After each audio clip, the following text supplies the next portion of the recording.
Hello, it's the party after coffee and Pandulce. It is two queers in a track, and we're jamming out to a little bit of that ABBA. But is that what that was? Tuning out. This is two queers in a truck. And I'm one of the co-hosts, Jenny Gunn, and my show partner, Christian Cano. How are you? Good. How you doing? Dance party. How you doing? I'm good. I'm ready to get. I'm cranked up and ready to get started. You sound like it. So the first topic is kind of a serious topic, and I want to address the cowards that are threatening historically Black colleges with bombs. There's been called in over 15 bomb threats to historically Black colleges such as Howard University and so on. And I don't really have anything funny to say other than it's a super chicken shit thing to do. People of color have already gone through enough stuff in this country. Mm-hmm. We don't need this. And the good thing is it is a federal hate crime since it's targeting historically Black colleges. It's also terrorism, which falls under the federal terrorism laws, which also fall under the 9/11 Patriot Act and the FBI guys. So you guys will go to prison. Yeah. Just so you know. So, and hopefully they throw you under the federal prison, in my opinion. I think with we talked about on our show a while ago. Happy Black History Month, by the way. It started. Yes. We dropped this on the 2nd, but it starts on the 1st, which we're taping it on the 1st. So we talk about all the time about how, with social media, anyone can, you talked about that earlier. You were giving that great example. But to me, technology does have bad things. Like you get these people who can spread misinformation, but it also has good things. Because of technology, we're able to catch some chicken shit person like this now. They're able to trace it, and find out. Even with burner phones, they can go and find the receipt where they bought it at, and track them down. So, with how great our intelligence services that people are now, I think they're going to find them. I hope they do. Oh, they will. They will. It's just like, when they were investigating, 9/11, and they were super aggressive. You don't mess with the FBI and the power of the feds, and it's one of these things that technology and capabilities, they will find them. Just like we've got over 700 Americans sitting in jail right now waiting or have been prosecuted for the terrorist acts on January 6th. That, you're going to be sitting right next to them. And I'm going to tell you something, they fast track these type of trials. There's going to be, and usually on this kind of thing, you're going to get 10 or 20 years or more. They don't play. And I can tell you, I look forward to it. I look forward to seeing these white trash idiots up on trial for threatening college kids. Like what kind of spineless bastard threatens college kids in the prime of their life? I don't care what you think about white supremacy. You're trash. You are absolute trash. If you're threatening young adults, that are trying to better themselves and better their lives and just want to go to school and have a college experience amongst their peers and feel comfortable in a historically Black college and just amazing campuses of great learning and ingenuity. In fact, many great physicians and engineers and teachers and all kinds of NASA scientists have come from these amazing schools, and you're threatening that? That's the hill you want to die on? Is you're going to threaten a bunch of college kids and professors and employees of these universities? Is that such a threat to your fragile white ego that you got to threaten people like that? Like, what kind of coward does that? That's just sad. Yeah, it's really sad. Well, hopefully we'll find out, and we'll see their picture on, those Twitter accounts that you shared sometimes. Oh, yeah. Make them famous. Yeah, and at the end of the day, justice will be served. And, exactly. And they'll be rooming with Bubba, and Bubba will hopefully they put them in a cell with a That's personal right. car. Mhm. And We'll see how that works. Carbon gets Yeah. worked out. We'll just see how that works.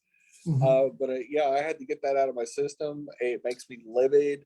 It sickens me. How do you really feel, Jenny? I just hate sharing a country with trash like that. Yeah. Like, I would love to send them to. Mhm. I hate to trash up the Antarctica, but they belong in a place like that. They belong. Yeah.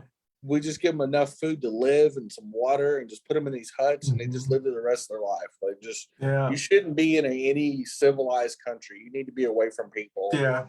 If anybody could get stranded out and see, it Mhm. needs to be them. But Yep. anyway, most likely they're probably unvaccinated Sure. as well. Yeah. But so maybe old Miss Rona will help us out with a solid there. That's right. Mhm. Take care of those type of fools. Yep. But going on to bigger and better things.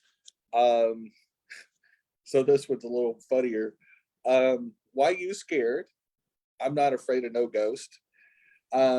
MTG claims that she was scared on January 6th and frightened for her life in a recent little stump speech. And I'm going, but you were part of the congressional team that actually helped organize that. Yeah. So how could you be scared? What is she? That's the first time I've heard of this one. What she's trying to change the narrative, or what's going on here? Yeah. Okay. So she's trying to pretend that she's now, like conservatives do. Like she's one of the victims. Yeah. She's trying to play the role of victim now. Yeah. And claim like she was afraid for her life and she didn't know what was going on. And I'm like, girl, your guy's printing off T-shirts. Exactly. Yeah. Like you're going to a concert. Like you were gonna go jam out to Pearl Jam or something. And no, you planned this. You were part of the team. You're one of those ambisexuals with Bobbert and the whole insurrection caucus. You literally knew about it. You were probably messaging the people, and you're going to go to prison over this. And now you're trying to pretend, I didn't. Like Urkel. You remember off the 90s TV show Urkel? Yeah, did I do that? No, this is one of those what had happened was. On the way I left my wallet in my other what had happened was, could you go ahead and pick up the tab and I'll kindly pay you next Tuesday. And that's right. That's crazy. Like I don't know if she got the good stuff because she's always ordering wine from her personal assistants in Congress. And then maybe she done a few shots of the happy juice right before she got up on the stage. Okay, Jenny, if I say this, would this make me a misogynist? Bitch, please. Well, no, that doesn't make you a misogynist. You are a misogynist. So that's okay. No, I know, but I'm just. But that's what I want to say. Bitch, please. It's just like, where did she dream this stuff up? It's kind of funny because one, nothing's going to come of it. It's not going to affect the investigations. Yeah, but it's like they've been spewing BS for so long. It's almost like they buy in, like they actually believe it. I don't know. I mean, I guess because I'm not a prolific liar, and I'm not smart enough to remember the lies I would tell. I would just tell them myself. Yeah. I just not used to. It's just shocking. I try to think of when I was younger in politicians in the 80s and 90s. I don't remember, other than Reagan, we never had how dishonest they are. Like Reagan lied a lot.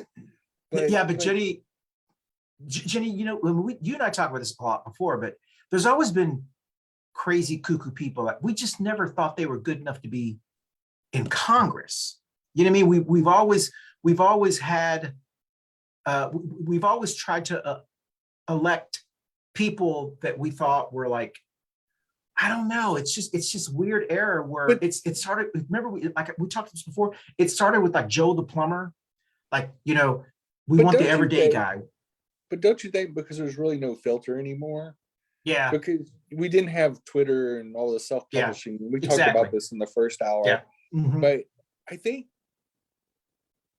because back in the day in NBC or CBS, no matter how the anchor person or the reporter felt, is they would turn the mics off, and so there wouldn't be a hot mic moment. There wouldn't be this moment where, where they'd be at some town hall or some town meeting, whatever. And you couldn't, you didn't really see the personality of the congressperson like a Tip O'Neill. Yeah, or because nothing. Larry you couldn't do anything unless. Texas. Yeah, you couldn't say anything unless it went through your press people.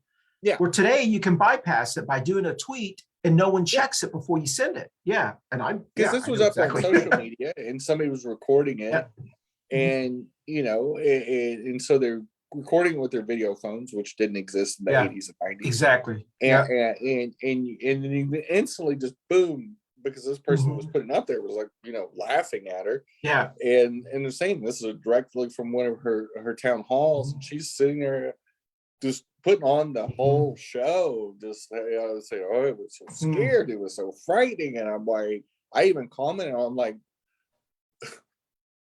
so how can you be scared when you're in the planning committee? Was there anybody in the audience like chuckling? I mean, I'm just curious because it's completely against what she's been talking about since then. Yeah. I mean, there were some people that there wasn't much of a pan towards the audience. Yeah.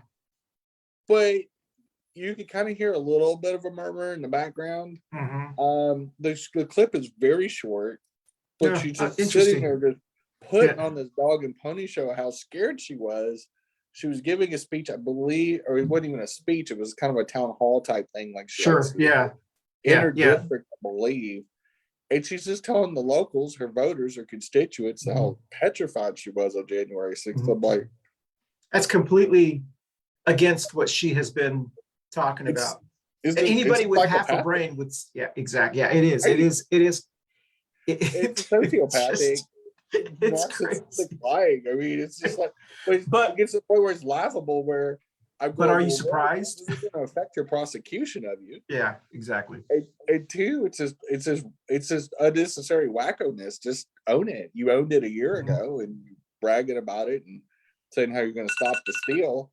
It's just bizarro. It's very bizarro. It's just it's full-fledged. Maybe some of them need a little editing to protect themselves.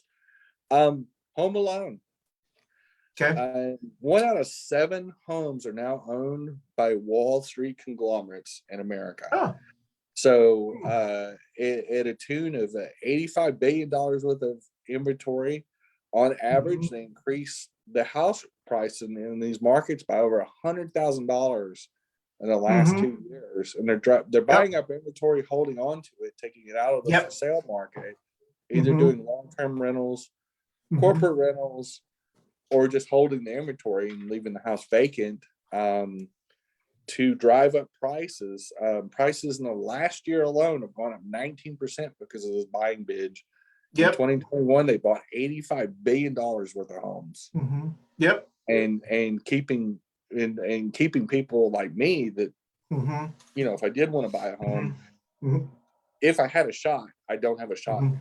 I literally, and that's it's happening here in Charlotte right now, where we're seeing it's crazy here. A massive amount of New York, Atlanta, and San Francisco firms are coming in buying up homes. I personally know somebody just got their home bought on a contract because they were selling it, and it was a firm out of Texas that bought their home, cash money, 15 days, and just buying homes, nice homes, and taking them off the market. Which in turn kills people that would like to re-enter for the first time or re-enter the home ownership market. And when you're driving prices up 19% in 1 year, how that's double digit inflation increase in deal. That's one of the things driving inflation, actually. I don't know. I mean, you and I are both in Charlotte, and it's just crazy here. I don't know how anyone who is I don't know how you can be a first-time home buyer unless you inherited a lot of money, which only because of generational wealth generally is going to knock out a lot more brown and black people, a lot of younger people, unless you came from a generational wealth family. So the people who are unless you inherited the home, unless that, your grandmother died and you took over it or whatever. But just here in the Charlotte region, just in the neighborhood that you and I both live in, prices have gone up, values, 60% in 5 years. I know it's crazy. There are some people here, I mean, there are houses here that are selling for like $500,000. And 7 years ago, it was like $180,000. And it's just like crazy. And I keep thinking, who the hell buys? It's like, who the hell is buying this? And so. Well, it's corporations. They're selling. Find out these large, conglomerates, these Wall Street firms, Wall Street bankers are going in and buying these. It's real similar to, and I can't remember the brothers' names. You remember, because it happened in our lifetime where they tried to corner the silver market. Oh yeah. It was the I don't know if it was the Hunts. They went to jail for it. Yeah, I know who you're talking about. Yeah. And so these large companies are really doing the same thing. They're trying to corner the American housing market. Mm-hmm. And first of all, I hope Washington D.C. steps in and puts a moratorium on corporate buying, because I don't know how they can. I mean, because it's the free market. They can buy. They can prove collusion. What they're doing in Charlotte in some neighborhoods, even though I don't know if they can do it quick enough, some of the neighborhoods, what they're doing is the neighborhood associations, which we don't have any. We have a neighborhood organization, but not a technical neighborhood, whatever you call it, an association. That they are actually putting rules in that you can't rent your house out unless you live in it at least a year, which is not allowing corporate or these companies to buy the home, because someone actually has to live in it before they can rent it at least a year. And so a lot of these communities, they're forming these neighborhood associations so that way they can put these restrictions on, because obviously you have to have an individual to live in it, at least. And some of them are doing 2 years or whatever, but that's what some of them are doing.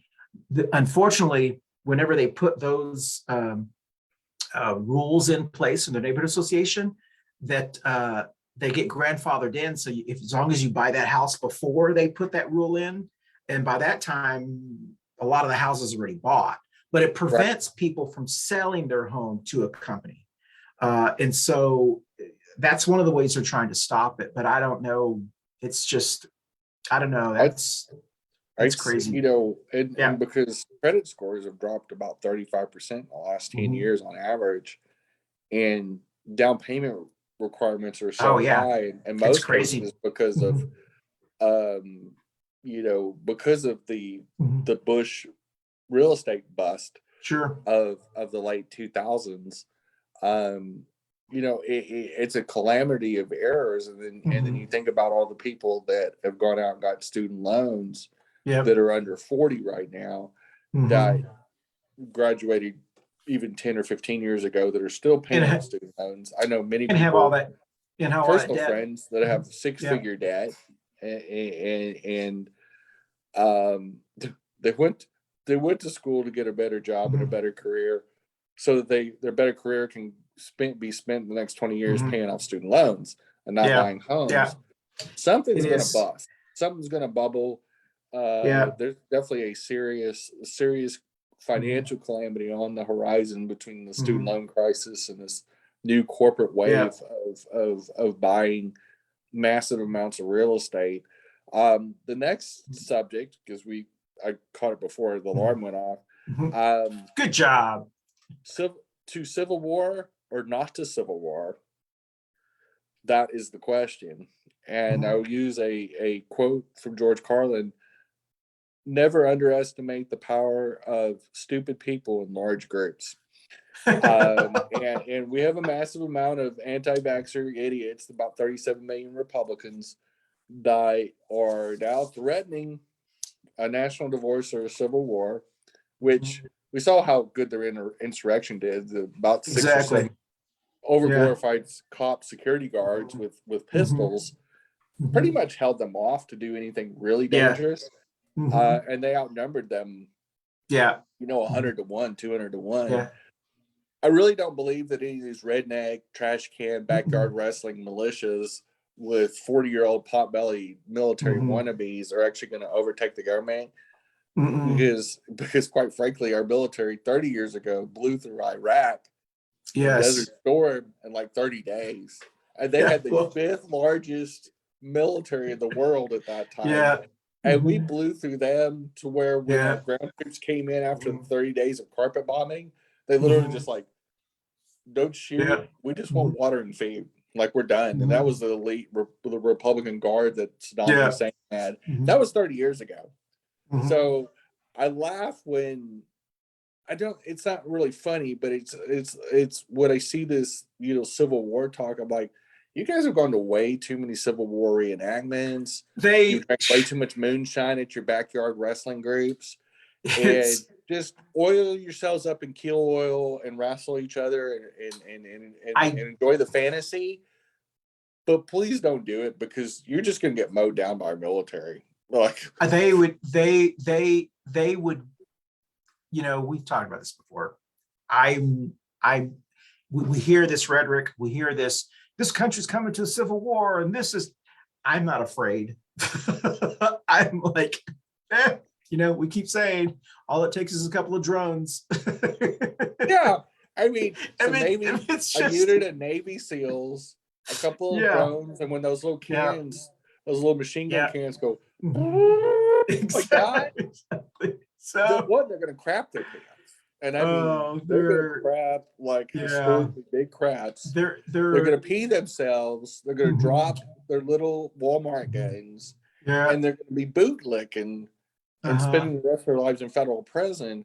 I don't think people realize, one, the technology our military has. Like, just we literally really can't be beat. There's no military on the world today that is as sophisticated as we are. I mean, people like to try to say, oh, well, China's got this or Russia's got that. Let me tell you something. If China and Russia really thought they could overtake us, they would have tried a long time. They would, exactly. Second of all, China dumps trillions of dollars worth of their stuff into our market. They have no interest in invading us. We are their biggest consumer. Exactly. I'd be like Walmart or Amazon going over to neighborhoods and burning down neighborhoods. Exactly. Why would you do that? Exactly. Why would you? So we're the biggest consumer of China Inc.'s products. That's capitalism actually keeps us sustainable. Yes. And most importantly, I've seen a lot of the gun nuts. We have some of them that were our partners on this show, co-hosts. And I wouldn't be scared of any of those trying to lead a revolution. So you can go buy your tanks, you can go buy your trash can guns, your reenactment guns, whatever you want. You're probably going to shoot yourself in the foot. You're probably going to pull a penny and shoot each other. It's going to be like Barney Fife and his one bullet. And so you're more of a threat to yourselves than threatening real America. Yeah, is it hard to hear when people say stuff like that?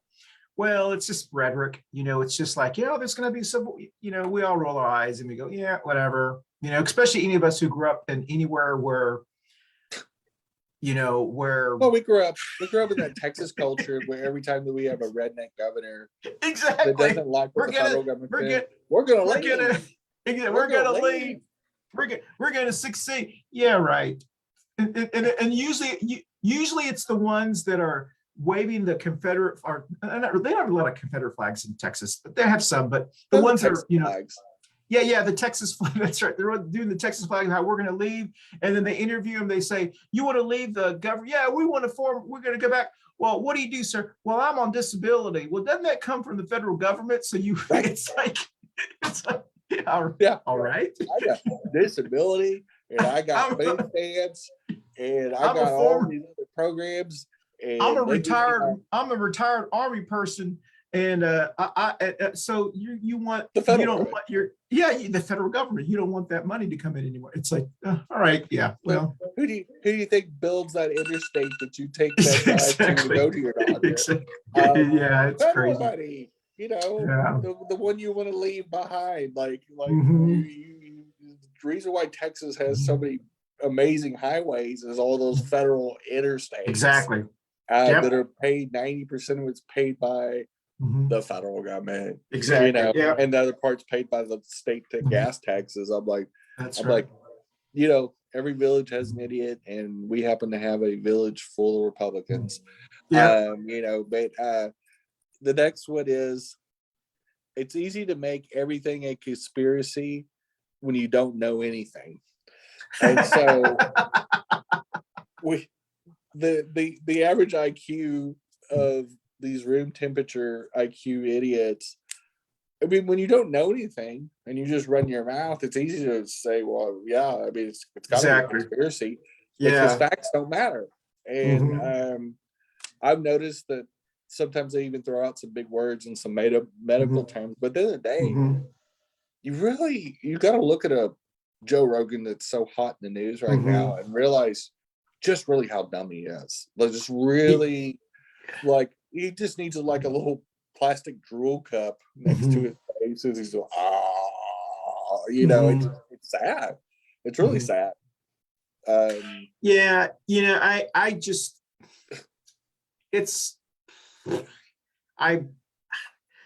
The free market's going to determine what happens. You know what? There are people, obviously there are 11 million subscribers that subscribe to his podcast, apparently. Are they saying 11 million? How many people actually listen to him? Are probably the same amount as you and I subscribe to a lot of things, but we only listen to them maybe once every 6 months, And so when you think about the actual people that actually listen to him, it's probably less than 1 million, which is still a lot of people, but it's less than 1 million. It's probably the same as it would be for a syndicated, Rush Limbaugh show. It's more about the clicks and stuff, you hear about it, but I don't know anyone who's actually listened to the entire Joe Rogan podcast. And so nobody I've hanged with. Nobody. I've heard people who I've heard of him or whatever. And so, it's one of those things that I think that, people are just going to have to start. If you indeed want to spend your time, they talked about this last night. If indeed you want to spend 3-4 hours, I think it's 2 to 4 hours of his podcast. It's like, if you have that time to listen to it, you're probably not very productive in other ways. And, I guess if that's the market he's after, then that's, I don't know. I don't know. If he can get people to listen to him. Yeah. That's why I don't have cable TV. I use streaming services of all different types. It's because I can pick and choose shows, and and I can do it on my the little spare time I have. I can watch a few shows a week. Sure. But I definitely don't have a time budget of 2 to 4 hours. Yeah. And if I did, my choice would not be Joe Rogan. It would be maybe binge watching Schitt's Creek, or I would even stoop and watch some PBS before I'd watch Joe Rogan. Or what's that show you got me hooked on? Idiocracy or Gemstones. Yes, it would be. I binge watched that after you told me now I could do that, but I don't think I could sit there and listen to Joe Rogan or probably I couldn't even listen to us for that long. I have to do it in spurts when I listen to us. So it's like, oh well. There was an artist that you messaged me that she's also pulling out of the platform. She's pulling out. Well, and because this is the first time Joe Rogan's been problematic, and or has had problematic guests like the owner of Google and the Alphabet company, Elon Musk, when Musk got in some bunch of trouble with his board of directors for openly talking about the smoking pot and all that. And Joe Rogan's going to be one of these guys that's always going to be that same person in high school that was just the smelly bully that nobody really liked, and they just look at him and go, you're really just a tool. You're just a whole box of tools. But you know what people I think are what we have to understand is when they keep reporting about, he signed that deal last year. Right. It was in September last year or something like that. He signed it for an alleged $100 million. Okay. $100 million. I don't know how long that is or whatever. it's not like he got $100 million up front. It is something that it's probably like a 20-year agreement, or, he could lose a lot of money if they made a decision to do some things or whatever. So yeah, he's probably going to come out $5-10 million, but he could lose $90 million if they actually make the decision. You know what? We're going to have to put some whatever in his viewership, because I'm sure there's a lot of metrics and stuff like that, which may be one of the reasons why he wanted to say controversial. I don't think he purposely wanted to say controversial stuff. I think after he signed that deal, he decided, I don't know. I don't understand the marketing. I think the contract spread out over 10,000 years, so he has to. Yeah, I'm sure it is. Another 9,999 years to fully collect. So he just didn't read the fine print. Yeah, I mean, and I talk about you and I talk about this all the time. I don't understand the logic behind him having those guests that are controversial. He had Dr. Sanjay Gupta, he had Bernie Sanders on, and stuff like that. Those are people who actually people who follow them are people who can afford to buy certain products. These other guys, I'll give you an example. I don't know, we're out of time, Jen, but there's a person in Arizona who is a QAnon person who's running for Congress. And he has 55,000 followers on the QAnon Twitter, whatever it's called. And when he announced he was running, he said, my followers, we're going to raise $1 million. He's only raised about, I think they said $30,000 in a year and a half. And he's way behind. The person on the Democratic side raised $1.5 million. And the article like 50 cents a follower. Yeah, so the article is talking about how the QAnon followers, it's not paying off on those people who are looking for them. Yeah, and so you and I have gone to enough women's marches and different things. We went to that RNC thing, the protest RNC, where there were several ethical pastors, progressive pastors were having, these very eloquent speeches against Trump and the RNC and all that. And then we had the anti-protests from these alleged conservatives. What did you call them? The Dirty Santas? Dirty Santa and all his hobo friends that look like that they can't afford to actually have tickets to the RNC because it's an invite-only deal. And it was actually even smaller. I think it was reduced to like 500 or 1,500 people because of COVID. And so these guys are just the outliers that probably live in the area somewhere, and they probably spent the night in the back of their truck. Since it was the summertime the day before, and clearly I got close to them enough. I'm pretty sure at least 3 of them did not shower for an extended period of time. Yeah, and they just were out there just yelling homophobic things and all kinds of stuff like that. And so that's the typical QAnon person. Yes. Or the person that shows up at abortion protests. And you can tell they've done a sizable amount of meth in their life and are still kind of twitching and fringing. you see that conspiracy lives in their mom's or grandma's basement type person. And that's the kind of QAnon, that's what most of QAnon people that are very disenfranchised. They're going to buy into the most cockamamie things because it makes them feel important. Yes, they have I know you said that a lot.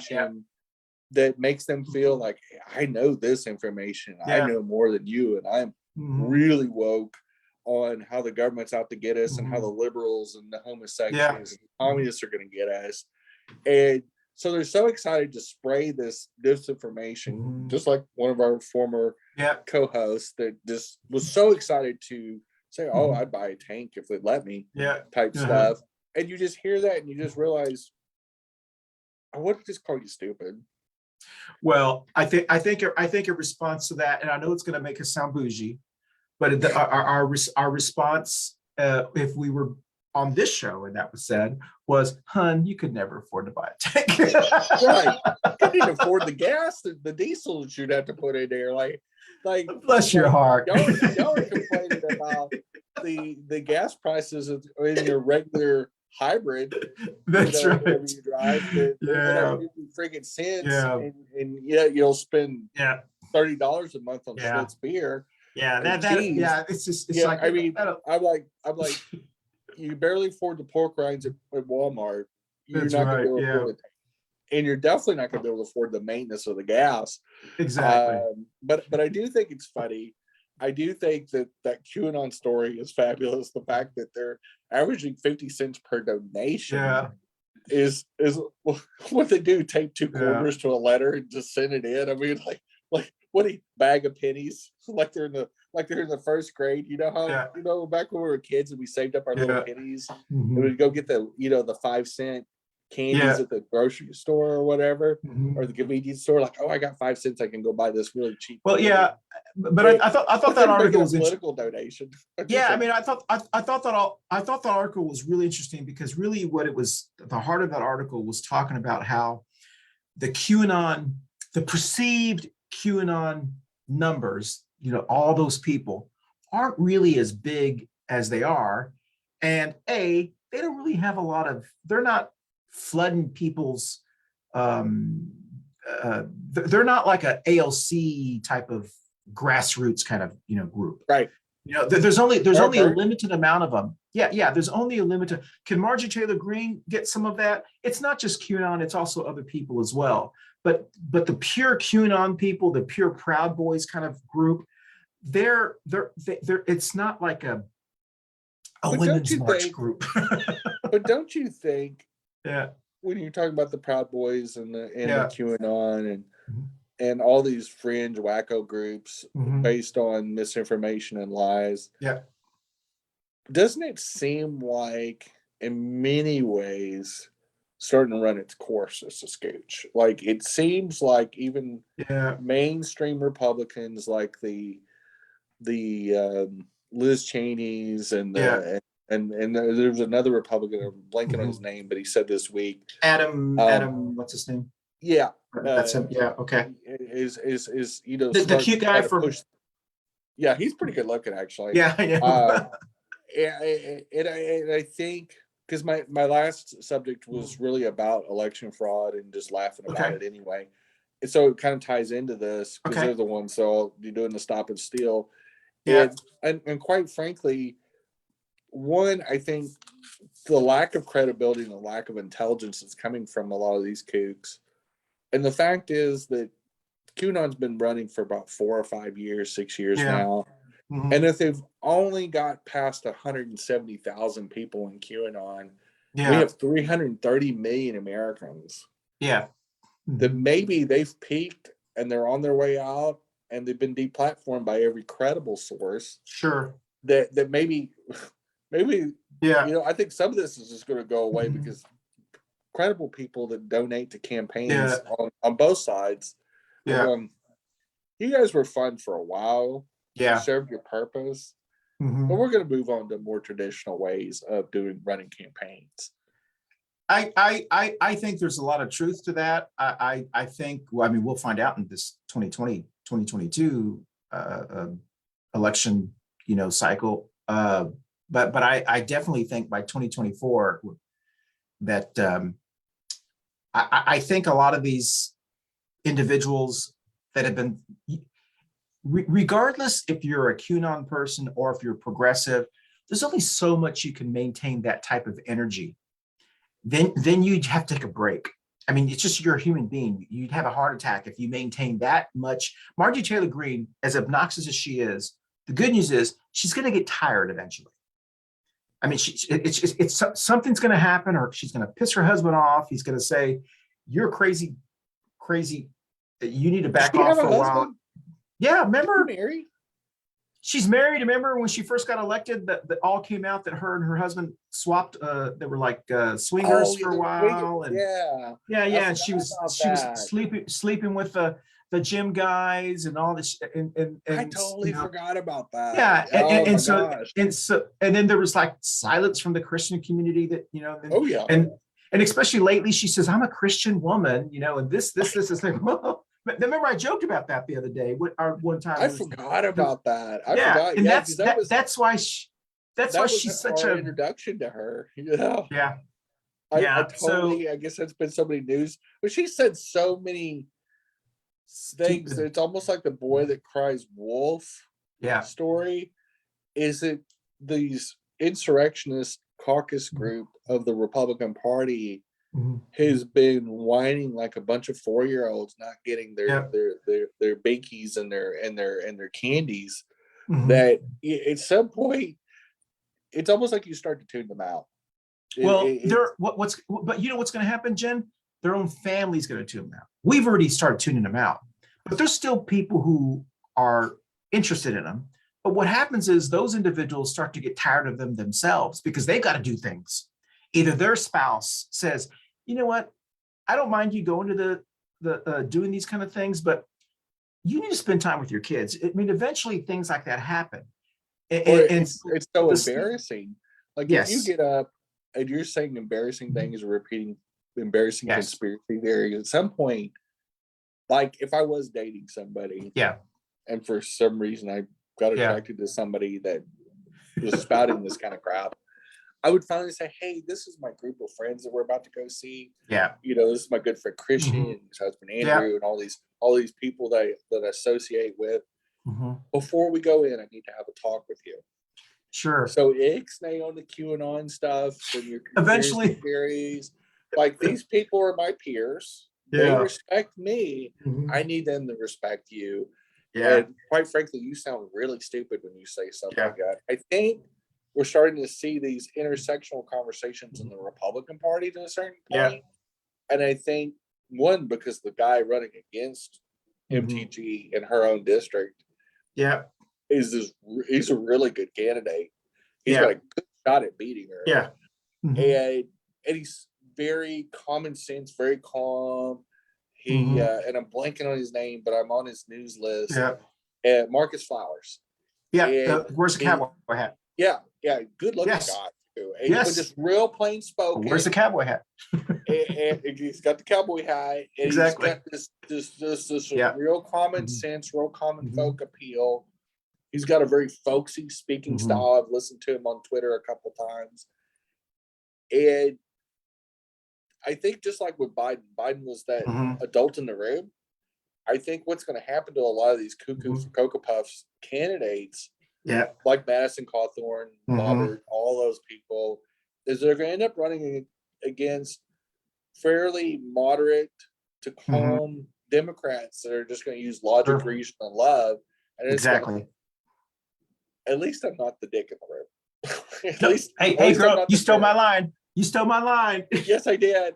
I steal from the best. But you know what, Jenny? A perfect example of what you talked about has to do here in North Carolina. Madison Cawthorn, who's the crazy guy, but he's a cutie. Okay. And I was about to say, you know, if they're cute, maybe people will hang on a little bit longer because people will put up with tolerate craziness because at least you're cute. I'll hang on a little bit longer. Right. Now he's getting divorced. And he just married the lady right after he got elected. Even his own wife, who couldn't put up with the 6 months they were married. So he was even crazy. He was even so crazy for her that she has made the decision. You're just too crazy. You're cute, but you're just too crazy. Note, that's how we're going to end this show. We don't have to worry about a national divorce from the insurrectionists because their significant others are divorcing them in droves, and they can't understand them. They're definitely not going to be able to mount a campaign that would even overtake the Dairy Queen. So we're probably safe. These guys aren't smart enough, and gals aren't smart enough to probably even tie their own shoes or spell cat, even if we spotted them the C and the T. We're probably fairly safe. That's right. And that is the end of our show. Yeah, good timing. On the way in. I know it went by pretty fast. Yeah, you did very well. Everybody, thanks for watching. We appreciate your continued support. Are you doing music? You doing music? And I am going to drop some more dancing queen. Not above the shoulders, not above the shoulders. Everybody, have a great and safe week, and watch out for the COVID idiots. Bye, y'all. Bye, y'all. Bitch, please. It's going to be my new line.